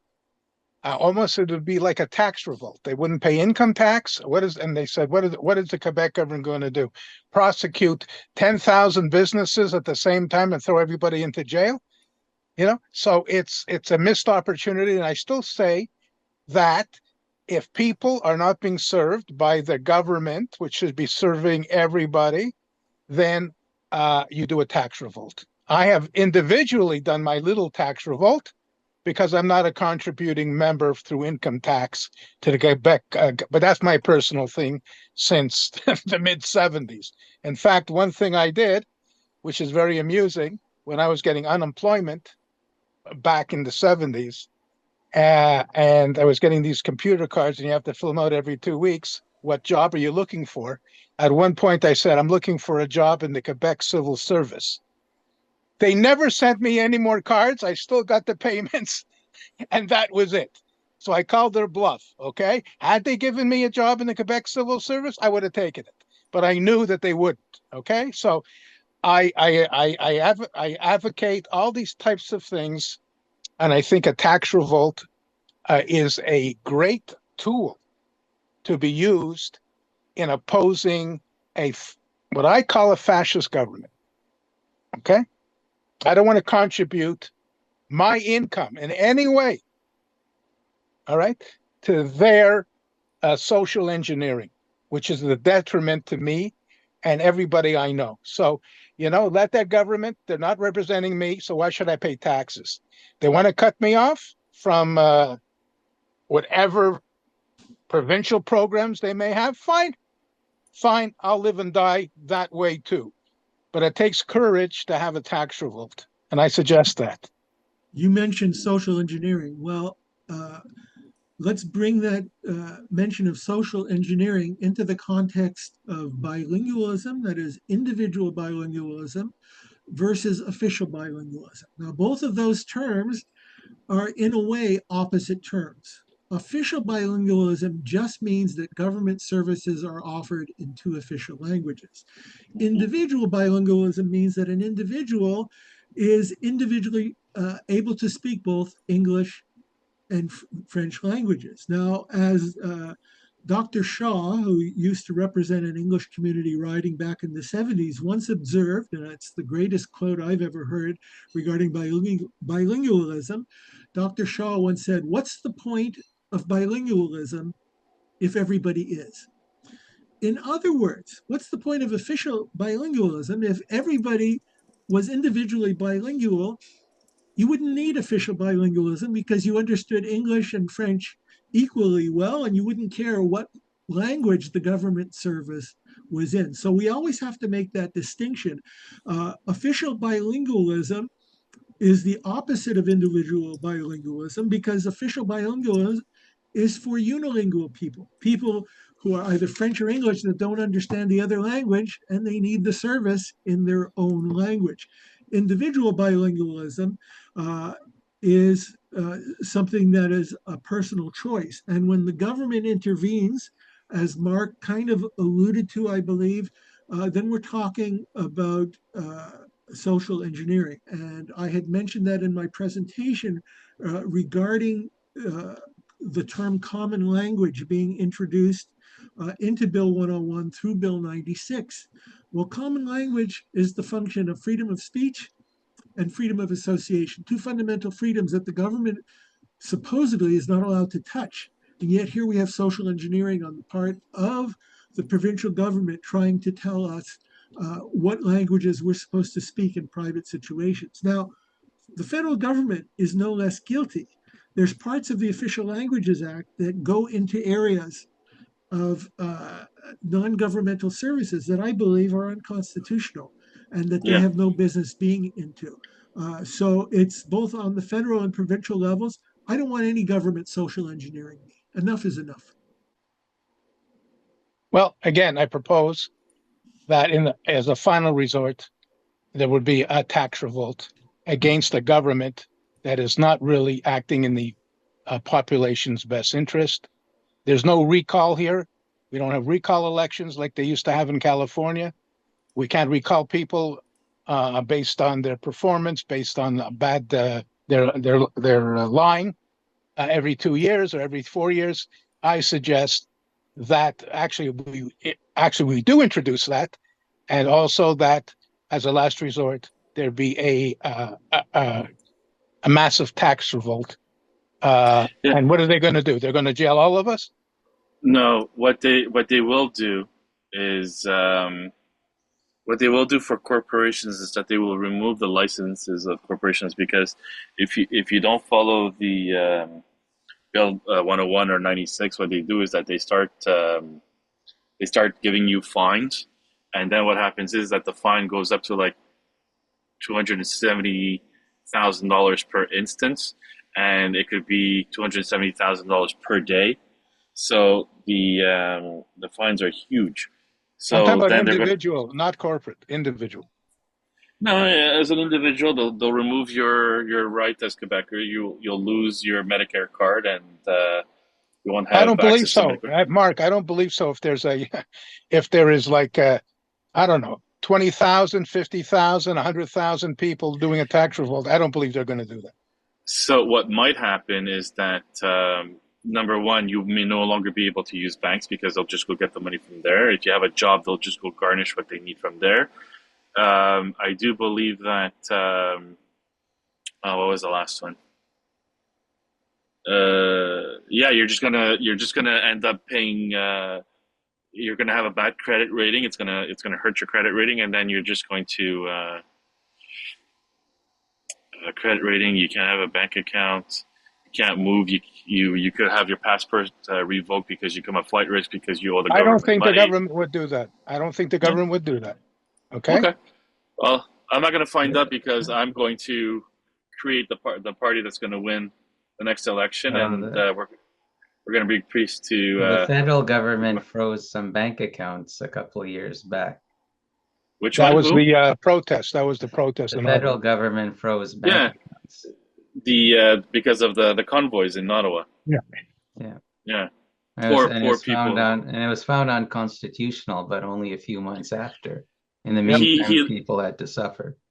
Yeah, and he lost. Either there was I think there was a commission, and they said that he abused his power, and it was not used appropriately. Yes, it was found unconstitutional. Absolutely. Yeah.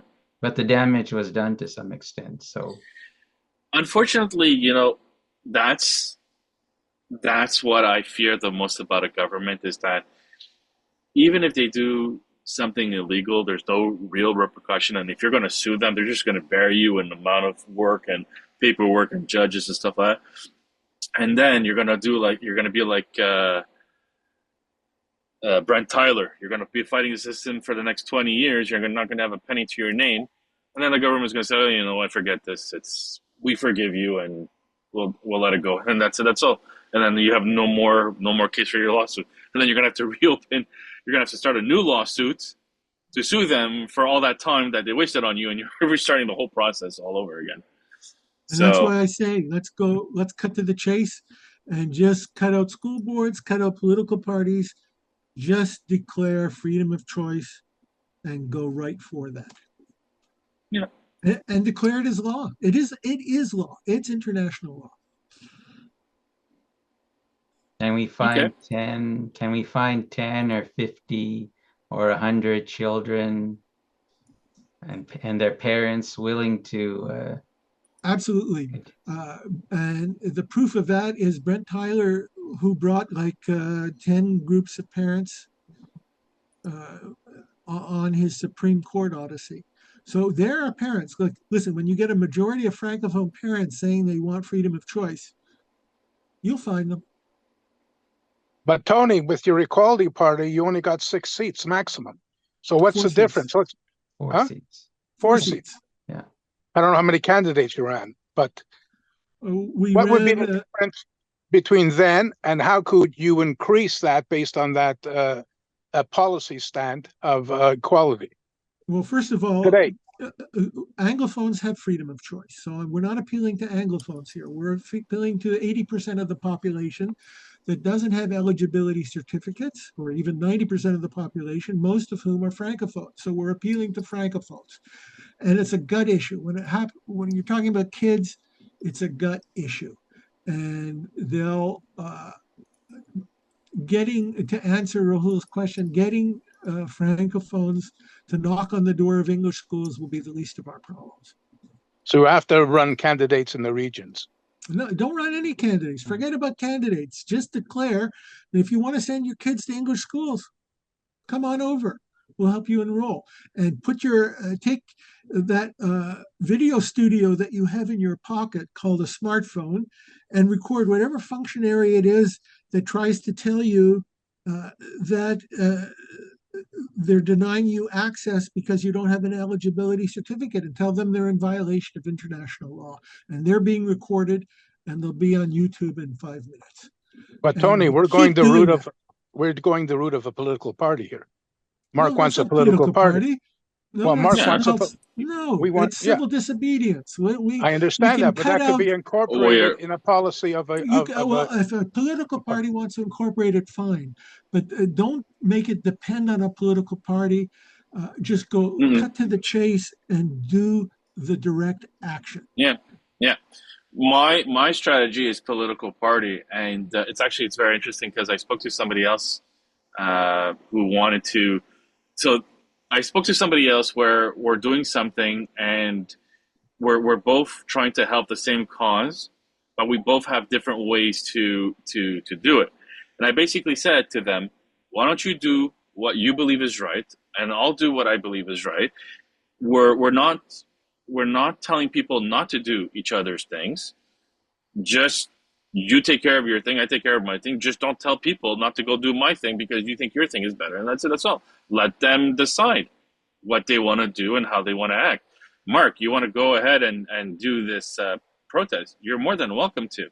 I strongly believe that the best route is going through the political system and changing the laws once I'm premier. So Prime Minister, Premier in Quebec, yeah. Premier in Quebec. Once I'm premier, I think it's better to do it that way than any other way. But I don't stop anybody else from doing what Tony recommends. Actually, I'm going to take a lot of what Tony said today, and I'm going to try to find a way to implement it because I find there are really smart strategies there.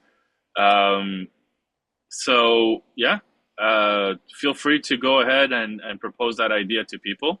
If you want to use Parlons Du Québec as your speaking platform for that concept, you're more than welcome to. You're more than welcome to. And the fact that this will appear on your YouTube channel and that you'll kind of announce it on your Facebook page, I think that's great. I've tried to make my PowerPoint presentation as complete as possible. Hopefully it's not too long and will bore people. And if it serves as an inspiration, great. I'll tell you that I am very happy with your presentation and your PowerPoint. And you knew the places where there was a lot of text. You didn't go read line by line, which a lot of people would have. You put it there.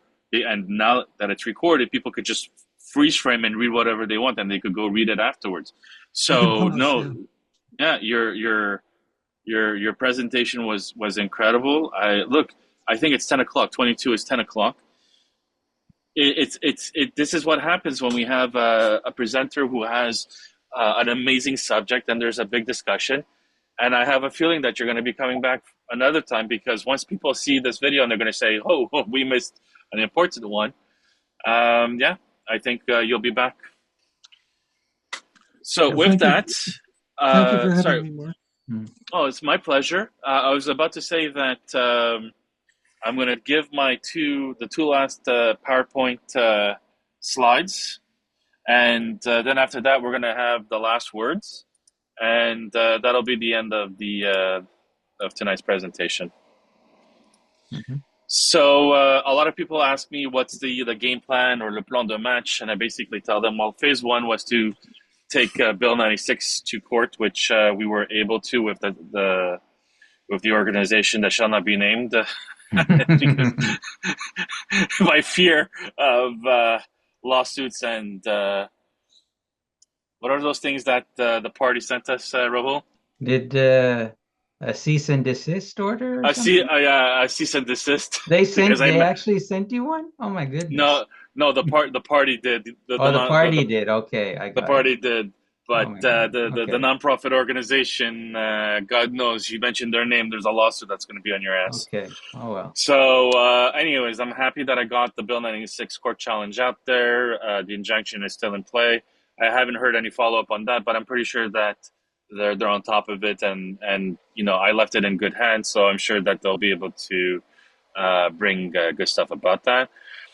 Phase number 2 was basically to create this think tank where we discuss things about healthcare, education, civil disobedience, and a lot of different topics where it gave us a lot of great ideas on what the topic of the next election is going to be about. And basically, when I talk to people about what's discussed here and what's the plan for the party, everybody's getting very, really, really exciting. So what is phase 3? Well, big surprise and special announcement. Everybody knows that I'm interested in provincial election, and I'm going to be running at the provincial level. I've always said that I'm interested in helping anybody who wants to do something about Quebec, and the objective of the think tank is to talk about all of Quebec. It doesn't mean we just talk about Quebec itself. So a lot of people came up and asked me about municipal, helping them at the municipal level, because they want me to replicate the success of the think tank at a municipal level. And I decided to, I always agreed. I agreed that I would help them, because we're pretty much aligned where we want Montreal to succeed. We want all of Quebec to succeed. We want to bring the glory days of I had the word in my mind, it slipped, but the glory days of a booming economy where everybody was just happy. And when everybody makes money, nobody cares about language. And that's the one thing that I noticed with the statistics of Trump. And now I remember what I wanted to say. Yes, I'm gonna remind me about Tony or Rahul. Okay. Remember, I sent you the statistic about 36% of the 36% of businesses. Quebec contributed to 36 business. Oh, you're talking about bankruptcies, or? Yes, thank you. Yes. Okay. Yeah. Quebec contributed 36% of the bankruptcies in all of Canada, or the weight. So I really do want to go back to that question. So I will continue after the slide so that we can talk about that.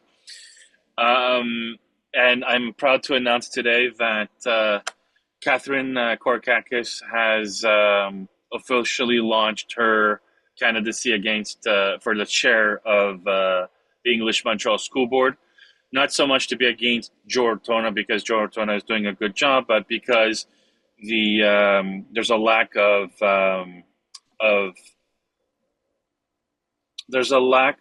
because he's so focused on the lawsuits, there was a lack of on the children and the education and stuff like that. And basically, what I heard her CGAD interview, and I read her article in the Montreal Gazette and stuff like that. And she basically said that one of the reasons that why she's running is because schools were asking for money, and particularly $15,000 to be able to do certain things. And basically, the board had rejected that request, saying that they already have everything that they need. So, based on what I read and what I've heard from Catherine Kodaks and what I heard from CJD's interview today from Catherine Kodaks and Joe Ortona, there's a couple of more things that are there's a couple of more questions that I'm going to be asking there. But I've known Catherine Kodaks, and she really cares about the parents and the people. And I have seen, because my children do go to the English Montreal School Board schools, I have seen a decrease in services and in programs and stuff like that. I do believe that having her as the chair would be greatly beneficial for the students. And I greatly believe that Joe Ortona should continue to focus on the injunctions. And there's one thing that, listening to his side of the story, and he's like, we're taking Bill 96 to court. And she said that, Bill 96 shouldn't be challenged by the English Montreal School Board because it's a language law. And when I heard both of those things, it struck me that it's true. Joe Ortona is only going after Bill 96 portions where the school board itself, the English Montreal School Board, is not allowed to communicate with other Anglophone school boards or within its own internal communications, or even their teachers are not allowed to communicate to parents in English. And we're talking strictly English Montreal School Board and Anglophone school boards. And that makes absolutely no sense to me. So I do agree with Joe Ortona going to challenging Bill 96 on those perspectives, Bill 21 on those perspective, Bill 40, and Bill 23. And I really do think that he's doing an incredible job at that. And I really do think that he should go more and focus on those things. And the reason why I'm making that comment as well is because when he ran for Denis Coderre at the municipal level, had he won and Denis Coderre not kicked him out, he would have lost his chairmanship. He would have had to give up his chairmanship of the chairmanship of the English Montreal School Board. Sorry, you all know that I go to sleep at 3-4 in the morning, and it's already 10 o'clock at night, which means I didn't get. So bottom line, I'm trying to say that we're now going to be involved. I'm going to be personally involved at 3 levels of government, and it's very possible that I may get involved at the 4th level of government, which is the federal government. I'm waiting to see if they're willing to have my help or not, because they already know what my positions are, and I may not be as helpful to them. So if it does go through, I'm going to be involved at all 4 levels. If not, we are now involved at 3. And phase 4 is basically winning the election and bring peace to Quebec. And I told someone that we were no longer going to send the income taxes and the taxes back to the federal government. And he asked me, how the hell are you going to pull that off? I just said one easy word: notwithstanding clause. So that was very funny, but that's what I would do. Sort of a joke as well, but I think it would be very humorous to say that we would not send the money back to Canada, and then Mr. Paul Saint-Pierre Plamondon could give us a lesson of how to distribute that money that we are no longer getting from the rest of Canada, and see how Quebec would survive or not survive. So how can you help? How can people help? It's very important that you join our Facebook page, and every time that we post something there, you should share it, or at least copy the content and put it on your Facebook page. That would be very important. Join our Instagram. We just post pictures and stuff like that of our daily activities and what we do when we participate to programs. The young generation are on Instagram, so it's one of the better ways to reach out to them. So if you're there, you're not square. So share from there. We are on Twitter, LinkedIn as well. We have our YouTube channel, which is Parlons Du Québec, and leave a Google review like that whenever somebody searches something about us. We show up on Google search results. So I'll be working on the search engine optimization very shortly. So now I want to go back to that comment that I made, Rahul. If you could describe what I was trying to get to, and we could have that conversation because it's really important. Okay. It doesn't have to do with civil disobedience, though, but that's okay. Well, we talk about everything. Yeah, I think the point you wanted to make is that, well, Quebec is roughly 22% of Canada's population, if I'm not mistaken. And I think the link you sent me, it was for what, one of the quarters. It was what, third quarter, fourth quarter of last year? It was from December 2023 to January 2024. So it was 36% of business failures occurred in Quebec. And you wanted to extrapolate from that? You wanted to draw a conclusion? Is that what you were getting at? Yeah, because Norbert, I believe is Norbert. Northvolt you're talking about? The battery plant?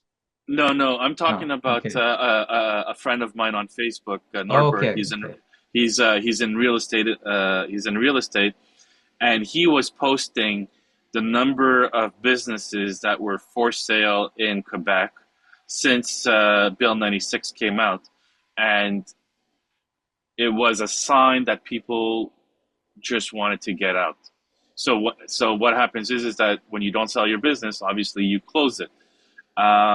And the number of bankruptcies and businesses going down under has also increased. I don't have the specific statistics on that. I could ask him for that. But when I saw the statistic that Quebec contributed to negative 36% bankruptcies, it was very alarming to me that and I wanted to correlate how that drop was correlatable to Bill 96. So if we could do the same thing of like pre-Bill 96 and post-Bill 96, if we could do it post-referendum of 95 as well, and, as far back as it could go to see the trend over time, I think it would be very interesting to see how and show how these bills are affecting Quebec.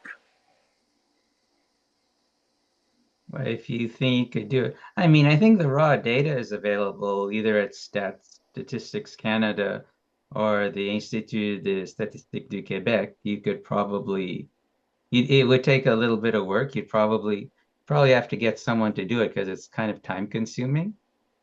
And you can draw the data, and then the question is, well, can you correlate it directly to Bill 96? I could download because the data is available on the website where you could download it as an Excel. So we could do like the graphs and the charts and the stuff like that to see what the correlation, the histogram charts. But that's what I basically wanted to say. You obviously want to make a point. I mean, you have something. I am a data guy. Okay. I like to back my comments with factual information. I don't like to say I feel like this and I feel like that because it's not reality. I can't say, like when they said that French is in danger in Quebec, and they said that it's based on the census of 2021, and I looked at the data and I called bullshit on it right away. Why? Because 94.1% of the population of Quebec speaks French, compared to the 1970s where the number was at 30%. So I was able to call bullshit right there because we had the stats and the numbers don't lie. It was right there. Then came the second gift of the gods. Do you know when that was? Let us know. When the OQLF came out with a report saying that French is stable from 2015 to 2023. French has been stable at the business, in the offices, and everywhere. And what did the Monsieur Legault come out and say? Oh, no, we're looking at StatCan of the census of 2021 because those are the numbers that we count. And then the OQLF came out with another statistics that showed, oh, well, you know, French is a little bit in danger here. And then Monsieur Legault said, you see, French is in danger. It's all of a sudden, it doesn't matter. As long as it fits his narrative, he's willing to go with the stats. But I'm not like that. I do like to have data that backs what we say. And, you know, when I went again, when we did our rallies and we would go across Quebec and we speak to Francophone Quebecers and they say, you know, we want bilingualism. We want to send our children to an English school. When they say that, you know, my father wrote my name, Mark, with a C because he believed that it would give me a better chance of life of getting hired when a Francophone would see my name on a CV because it's the French way to write it. Now the same thing's happening, but with the Francophones writing their children's name the Anglophone way so that they get hired when they apply for jobs outside of Quebec and in the US. So 55% of the population say that they want Quebec to be bilingual. So that backs exactly what I was hearing on the floor. So I feel vindicated when somebody says to me, oh, you don't know what you're talking about. And I say, here's the stats. So let's get that 55% to back educational freedom of choice. Well, that's why we're doing and then English maybe, eligibility. And as a side benefit, you know, get 55% to support the Marc Perez party, and you're in business. Yes. So come up with. By the way, I need names for a provincial party and a municipal party. So get cracking. I'm going to be making the form where people will be able to submit it. So before I conclude tonight's meeting, I had wanted to put that in. So now, any last words, roundtable? Yeah, I can kick it. Well, I want to thank Tony again. Again, I mean, this live presentation deserved at least 500 people on Zoom. It would have cost Mark a few bucks maybe with his Zoom membership, but I think it would have been worth it. And yes. I think the information that Tony presented to us is evergreen. I mean, I think it was true 10, 20, 30, 40 years ago, maybe more than 40 years ago. And it's been at the back of my mind too, concerning education. You know, what would happen if parents presented their child to an English school without the blue form that I had in the 70s that allowed me to go to school, I guess, legally. But they didn't have the form. What would a principal do? Now, I know at least one principal back in the 70s who did take the child in, perhaps at risk to her own career and funding and on and on. But unfortunately, it's not unfortunate, it's a fact of life that you have to be willing to pay the price sometimes. And so if Joe Ortona and Catherine Kokorakis ever have an open debate, I will gladly present the question. What would you say to parents of children who don't have this eligibility certificate and want to attend an English school? What would you instruct these schools to do? And I'd like to hear what they would have to say. So because I know Joe Ortona. I've never met him personally, but I like the work he's doing. Yeah. I know Catherine a little bit. I don't claim to be a personal friend or anything, but Mm. obviously she's been involved in with the Parents Association at the school level, and I know her intentions are good. Yes. So I think whoever wins, I think the community is a winner. But I do think you do have to hold their feet to the fire. And I think some of the points that Tony brought up should be brought to them because it's not a dead issue from the 70s. It's still very much an issue today. So for that, I'll thank Tony, and I'll end my comments with that. Mark Okay. Spires,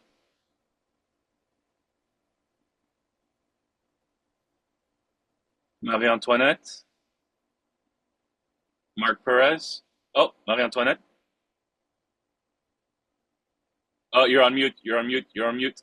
Before you give a whole good speech, it's not recorded.